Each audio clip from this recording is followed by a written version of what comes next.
It took some clutch hitting, some big home runs, and some solid pitching. The Dodgers swept the Red Sox. It was a fun weekend. Let's talk about it. Let's get locked on Dodgers.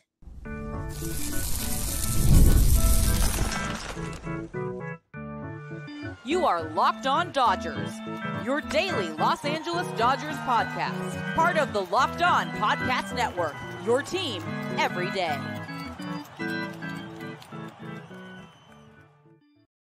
Hey, Dodger fans, this is Locked On Dodgers, part of the Locked On Podcast Network, your team every day.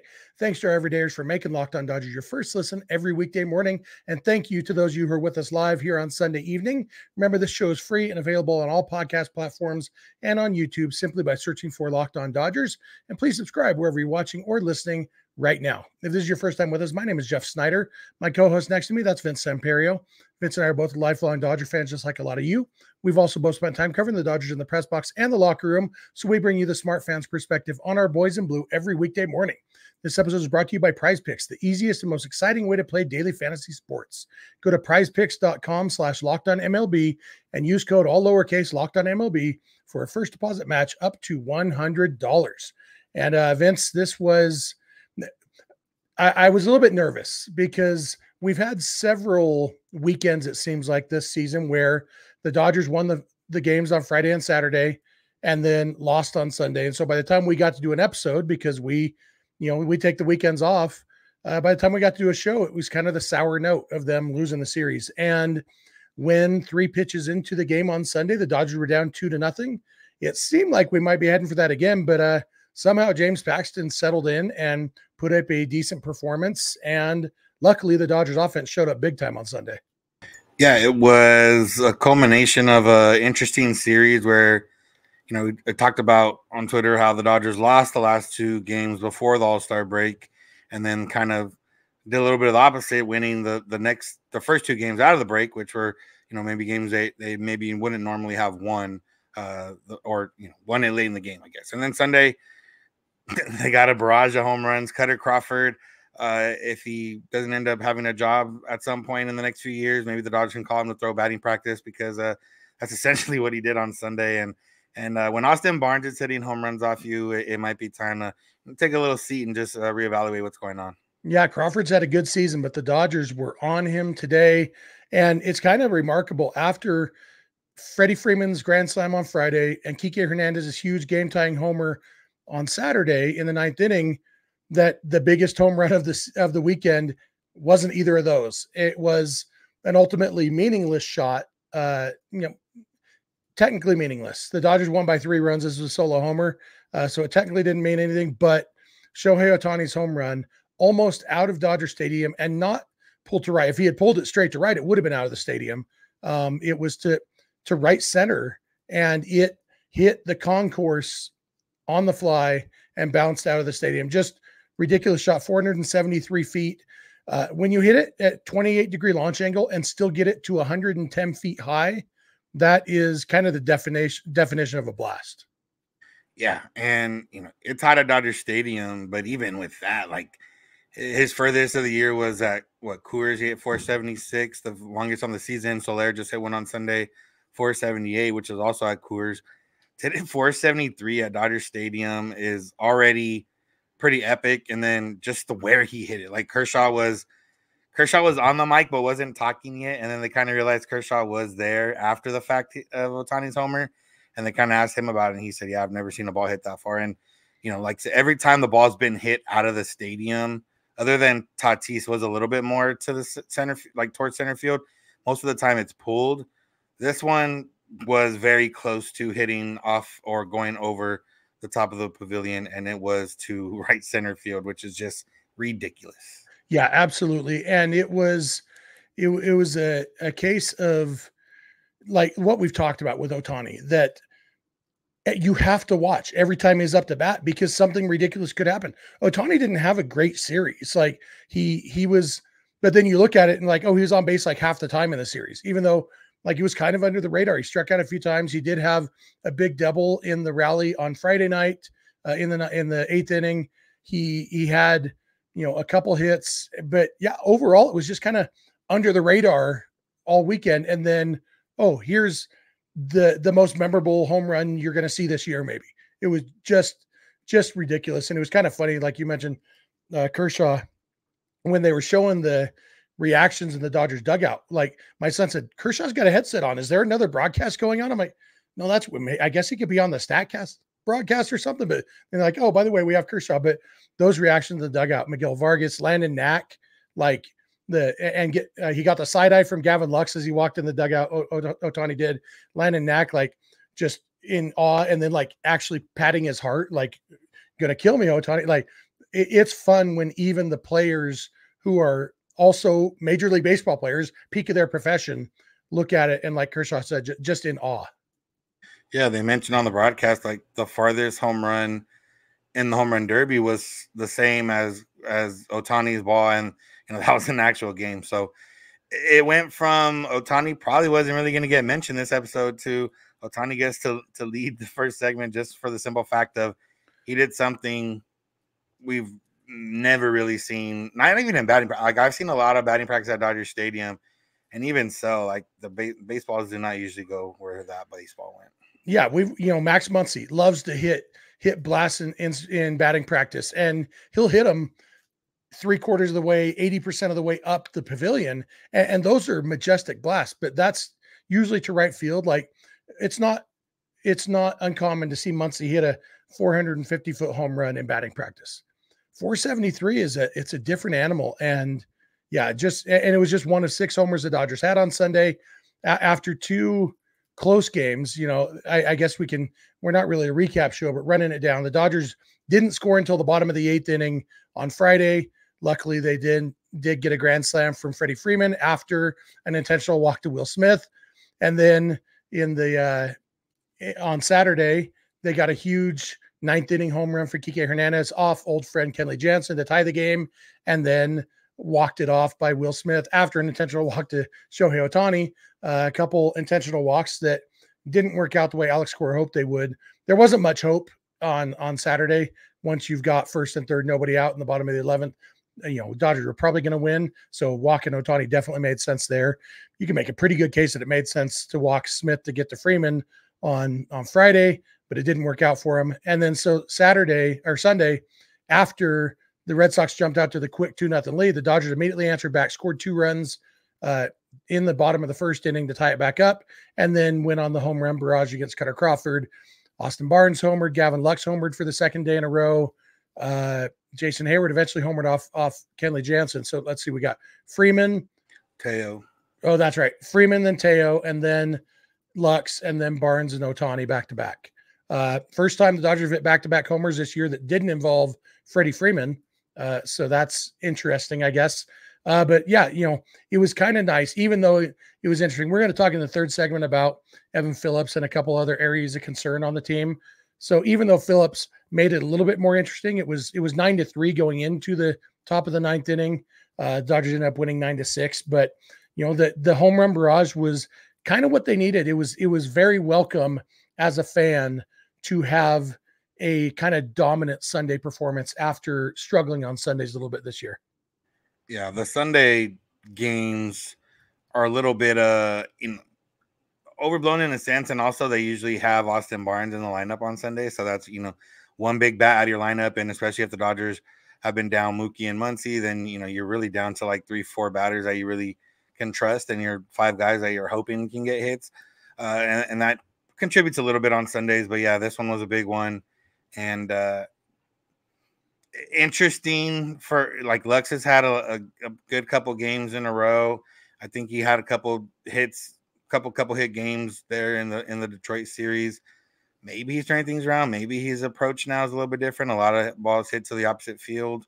That remains to be seen. It might be too little too late, depending if the Dodgers can make some moves. But yeah, all in all, it was the Dodgers haven't had a lot of convincing wins lately. And even though this one got within earshot at the end, it was overall a convincing win.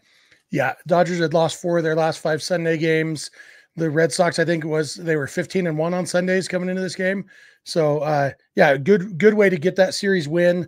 A lot more to talk about, some more from the series. We'll talk a little bit about Kiké's heroics, and then we'll talk about the pretty exciting pitching plans for the Dodgers coming up this week. So thank you for making Locked On Dodgers your first listen, and please keep it Locked On Dodgers. This episode is brought to you by Prize Picks. Prize Picks is America's #1 fantasy sports app with more than 3 million members. It's the easiest and most exciting way to get in on the action while you watch your favorite sports and players. You just pick more or less on 2 or more player stats and watch the winnings roll in. With Prize Picks, you could win up to 100 times your money with as little as 4 correct picks. You can turn $10 into $1,000 just like that. Make a Prize Picks lineup in as little as 60 seconds. Just pick more or less on 2 to 6 players' stat projections, and you're locked in. Prize Picks is available in more than 30 states across the country, including California, Texas, and Georgia. Quick withdrawals, easy gameplay, and an enormous selection of players and stat types are what make Prize Picks the #1 fantasy sports app. Download the Prize Picks app today and use code LOCKEDONMLB for a first deposit match up to $100. That's promo code LOCKEDONMLB in the Prize Picks app for a first deposit match up to $100. Prize Picks, pick more, pick less. It's that easy. This episode is also brought to you by eBay Motors. Passion, drive, and patience. The formula for winning championships is also what keeps your ride or die alive. eBay Motors has everything you need to maintain your vehicle and level it up to peak performance. Superchargers, roof racks, exhaust kits, LED headlights, and more. Whether you're into speed, power, or style, eBay Motors has you covered. With over 122 million parts for your #1 ride or die, you'll always find exactly what you're looking for. And with eBay Guaranteed Fit, your part is guaranteed to fit your ride every time or your money back. Because with eBay Motors, you're burning rubber, not cash. With all the parts you need at the prices you want, it's easy to make your car the MVP and bring home huge wins. Keep your ride or die alive at ebaymotors.com. Eligible items only. Exclusions apply.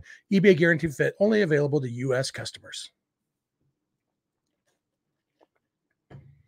Hey, we are back. Thank you for making Locked On Dodgers your first listen every weekday morning. Thanks for being here live with us. If you're not an everydayer, it's easy to become one. Just watch or listen every weekday morning, and you can make that easier on yourself by subscribing wherever you're watching or listening right now. You can also go beyond the podcast and become a Locked On Dodgers insider by going to joinsubtext.com/LockedOnDodgers. Text back and forth with us. Get our thoughts before the podcast on news, rumors, all of that. Text one-on-one conversations. It's a lot of fun. Just a few bucks a month with a free 14-day trial. Also, check out Locked On Sports Today and Locked On Sports Los Angeles, the 2 24/7 streaming channels on YouTube from the Locked On Podcast Network. Locked On Sports LA is where you can find the Locked On Dodgers postcast, hosted by Pete Fox after most Dodger games. And be sure to catch every pitch of every Dodger game on SiriusXM or the SXM app just by searching for Dodgers. So a little bit more about this series, Vince.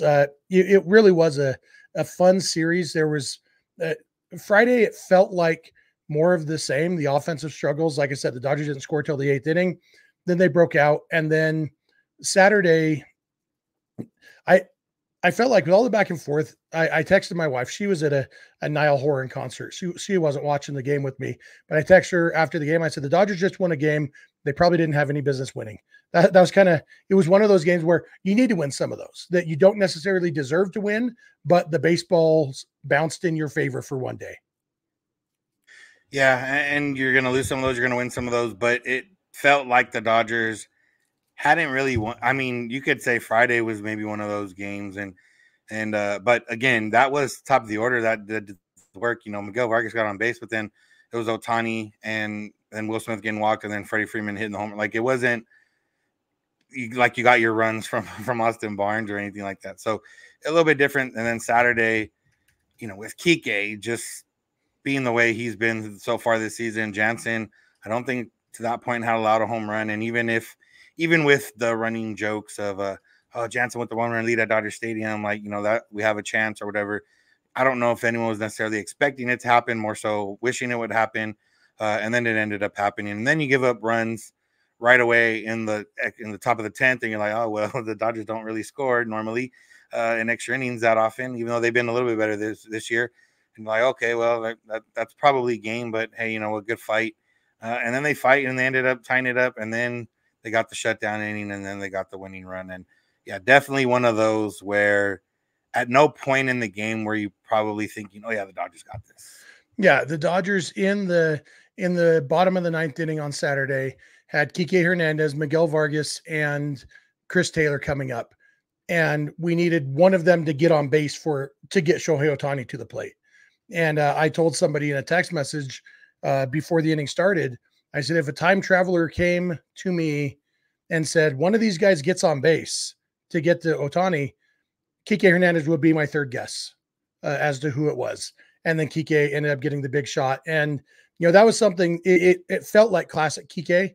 Kiké back when Kiké was a valuable guy to have on a team, because he's always been a mistake hitter. And it was a bad pitch by Jansen, and Kiké didn't miss it. And we haven't seen a lot of that this year. He has missed mistakes. He has struggled with hittable pitches. And so it was really nice to see him get a mistake and actually do the damage that we've seen him do in the past. He did look a little bit more locked in. Maybe it was just a matter of he ended up getting the homer. But you could tell that with Jansen there, like, he's throwing you cutters. And it was similar to like Romo back in the day where, he's throwing you sliders. So if it doesn't start in or like inner half of the plate, like, don't swing. He spit on one that was a little bit outside, whatever. It all looks good because the end result was a home run. But, maybe he was a little bit better. And maybe, he did get the big hit the next at bat. I don't know. Was that the first time he wore those shades, the clear shades? It's the first time I've seen him this season. Yeah. Yeah. So, maybe little things here and there. Hopefully, we're grasping for straws at this point. It's not enough of a sample. But, yeah, he definitely came in clutch right there. And, unfortunately, on Jansen's side, he did not have a great weekend in LA in general. Yeah, absolutely. Kenley hadn't allowed a home run all year. He's now allowed 2. He has a blown save and ended up giving up 3 very, very consequential insurance runs on Sunday. Freddie Freeman's grand slam, it was huge. When the Dodgers didn't necessarily need a grand slam, they were down 1-0. He comes up with the bases loaded with 1 out, I believe. And so, that you love the Dodgers' chances of at least tying it up there. And really, you really like their chances of taking the lead, because Freddie, you expect him, he's gonna get a hit. And I was thinking either a 2-run double or a 3-run double. And that was almost what it was. It barely snuck over the fence, but he hit it hard. So it's like, worst case scenario, it's a sac fly, gets over the right fielder's head. Now, worst case scenario, it's a 2-run double, and then it snuck over the fence. Grand slam. It was huge. It was a big moment for the Dodgers, because after losing 2 of 3 in Detroit, when 2 games that they probably should have won, it would have been a rough way to start the second half, or whatever you want to call the post All-Star break section of the season, if they had lost 1-0. So that was very big. All in all, great series, very fun series as a fan to watch. Definitely. So there's a series with the Giants coming up that's starting on Monday, 4-game series, and 3 of those games will be started by guys who are not currently on the Dodgers active roster, which is kind of crazy. We know Gavin Stone is going on Tuesday, right? Gavin Stone? Oh, Knack. That's right. Landon Knack on Tuesday. Got my rookies mixed up. I was thinking about today. The Dodgers' current rotation right now, as we're talking, Vince, Gavin Stone is the veteran of the rotation. Among good pitchers, Gavin Stone is the veteran of the rotation. It's Gavin Stone, Landon Knack, Justin Robleski? Yeah. That was weird. That felt wrong. And James Paxton. We'll talk more about Paxton in the next segment, but like that, it's only 4 starters and 3 of them are rookies, and the other one is not very good. Like, it's kind of wild, but reinforcements coming, because River Ryan will be making his major league debut on Monday. Dave Roberts didn't confirm it, but he came as close to confirming it as you can without confirming it. He said something along the lines of, "You all know who it's going to be, but I'm not going to say it until he's in town." So it's going to be River Ryan making his debut, then Landon Knack on Tuesday, then Tyler Glasnow making his return from the IL in what we expected. We said at the time, most likely this is hey, take 15 days off, only miss 1 start-ish, and take a little break. That's what he's doing. So he will make the start on Wednesday. And then Clayton Kershaw will start on Thursday. I believe that's an afternoon game. And Kershaw's first start of the season after a rehab start with Oklahoma City on Friday that went fine. Kershaw isn't totally built up yet, but he said when he was mic'd up interviewing on the ESPN broadcast, he feels like he is ready to get big league hitters out. And all in all, this is some pretty welcome reinforcements for the rotation, I think. Yeah, and good timing, obviously, with the deadline. They still need, to make that move for another top-tier starter. But at the very least, you have the little bit of depth now, hopefully, to kind of get you through the rest of the regular season with Glasnow and Kershaw and, River Ryan, at least seeing what he can do. Maybe, similar to how we talked about Robleski when he pitches, maybe showing, hey, maybe there's a team that says we'd like to see River Ryan against major league hitters potentially. That's always possible, but it's definitely a fun week. Like, it's already the Giants. There's already a couple giveaways this series. and then you add all this fun pitching on top of it, and Kershaw against the Giants, regardless of where he's at, is always a sight to see. So yeah, it'll be a fun series if they win, but it's a fun series to look ahead to right now. Yeah, and with River Ryan, we do have some recent history of Dodgers pitchers performing well against the Giants in their major league debuts. Ross Stripling threw 7 no-hit innings against the Giants. Emmett Sheehan threw six no-hit innings against the Giants. So River Ryan, I assume we'll just have a perfect game. That's kind of what I'm expecting. Yeah, no pressure though, River. It's an exciting one. River Ryan has ace level stuff. I don't expect anybody to pitch like an ace in their big league debut, but I'm excited to see what he can do. I wish I was going to be there. I'm actually not even going to be able to watch it live on TV probably because I'm going to be at a concert. But I will definitely be watching the replay because that's big stuff I'm excited about. Obviously, I'm excited about Kershaw coming back. I like this question in the chat, Vince, from Batmanium.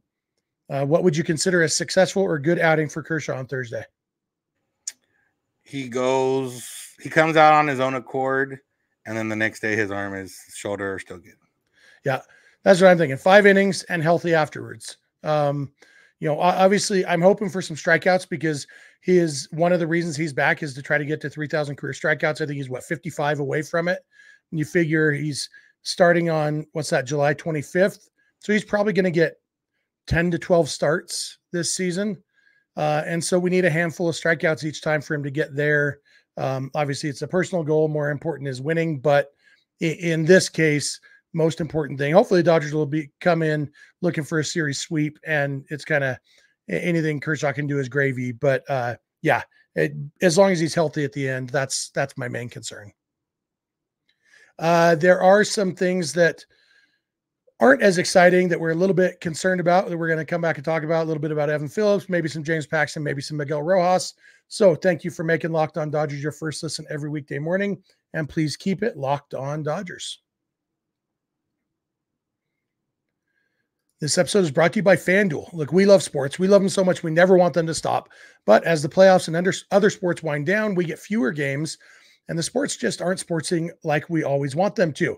But FanDuel lets us keep the sports going whenever we want. All we have to do is open the app and dream up bets anytime, and we're in the mood. This summer, FanDuel is hooking up all customers with a boost or a bonus daily. That's right. There's something for everyone every day, all summer long. Looking at the odds for Monday, the Dodgers, one interesting one, the over-under is 8.5. And you've got decent odds, minus 105 for over, minus 115 for under. And, River Ryan against Blake Snell might be one you might want to bet the under on a little bit, so there's possibilities there. Dodgers are minus 144 to win overall. So probably don't want to, it's not the best bang for your buck to bet on the Dodgers when they're that heavily favored.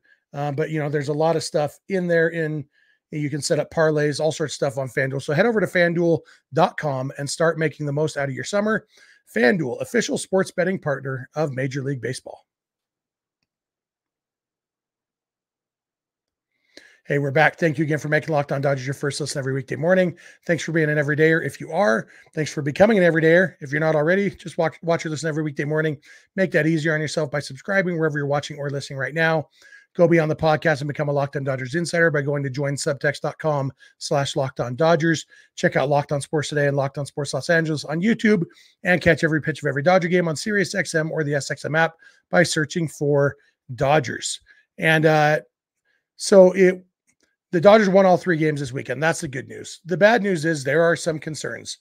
Evan Phillips pitched on Saturday and gave up a 2-run home run to Tyler O'Neill in the top of the 10th inning. Luckily, the Dodgers were able to come back and win that game. Phillips pitched again on Sunday and gave up 3 runs to make a laugher into a safe situation for Daniel Hudson. Went from 93 to 96. Luckily, Hudson came in and got the job done. It was a rough couple outings for Phillips, continuing some recent trends. He gave up hits to Jarren Duran and the other guy, Dominic Smith, who are lefties. but the home run to Tyler O'Neill. Tyler O'Neill's a righty. Phillips has struggled all year against lefties, and it's a little concerning that maybe those struggles are starting to bleed into righties. Maybe too small a sample to say that, but what's your level of concern about Evan Phillips right now, Vince? Yeah, it's the fact that it's not just a couple. Like, it's now, I think he's given up 8 runs and 10 hits in his last 7 games. Obviously, he gave up 3 runs last game, so it's 5 runs in the other 6 games, which still not ideal. And even then, if you broke it down, there's probably half those games he gave up runs, half those runs he didn't. I don't think overall it's a huge level of concern, especially considering that, Blake Trinan and Daniel Hudson are pitching well. Gratterall and Brazier on their way back, and they'll have different guys to kind of come in. Maybe he gets some time on the IL, but it's a matter of just kind of not really seeing like he's just hanging some pitches and he's getting hit. And I bet if we went back and looked at the rest of his season and other times, he's probably had made some of the same mistakes pitching and that just didn't get punished. Right now they are. So yeah, I would say 5 out of 10 right now, just because we can't really see exactly what the struggles are. Yeah, that's kind of my thought too, that, the stuff looks okay. And yeah, he is missing spots. The one that O'Neill hit for the homer, it was just a hanger. The one that he gave up in Detroit wasn't a terrible pitch. Probably not exactly where he wanted, but it wasn't a terrible pitch. Sometimes the hitter just wins. And so when you are dealing with even, this feels like a big sample because it's his last several games, but it's still in the grand scheme of things, it's a pretty small sample. And as I think it was Adam Wainwright on Saturday talking about how sometimes it's just a funk and then the calendar turns and you're fine. And, it's not like Phillips' velocity is way down. There's been reports that maybe they're concerned about him getting predictable in his pitch mix. I've seen some people concerned that maybe he's tipping pitches. One thing we learned from a certain team 7 years ago is that when you know what pitch is coming, it's a lot easier to hit. And that it could be as simple as that, whether it is predictability or tipping his pitches. Obviously there's some missed spots, but like you said, Vince, missing your spot, making a bad pitch doesn't always get hit over the wall. And sometimes 3 in a row do get hit over the wall and it feels like you're in a huge slump when really, there's been studies that the average pitch on any given pitch, pitchers will miss their spot by an average of 13 inches. And the plate's only 17 inches wide. And so if you're trying to hit the outside corner and you miss by 7 inches, that's right over the middle. And Tyler O'Neill hits it for a 2-run homer.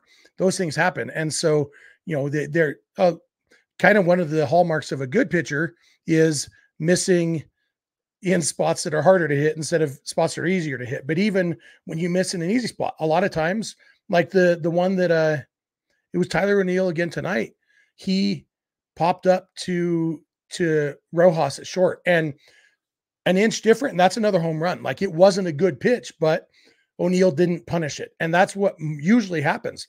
I guess that really bad hung pitches probably only get punished the way they should 20, 30% of the time. And when you got a few in a row that do, it can look like a slump even when it's not. But I also don't know how much of that I'm just saying to make myself feel better because I don't want Evan Phillips to be broken, Yeah, and that's really what it comes down to. And I think, like I said, for me, the fact that they have other guys, Joe Kelly come back and, pitched relatively well in his couple outings.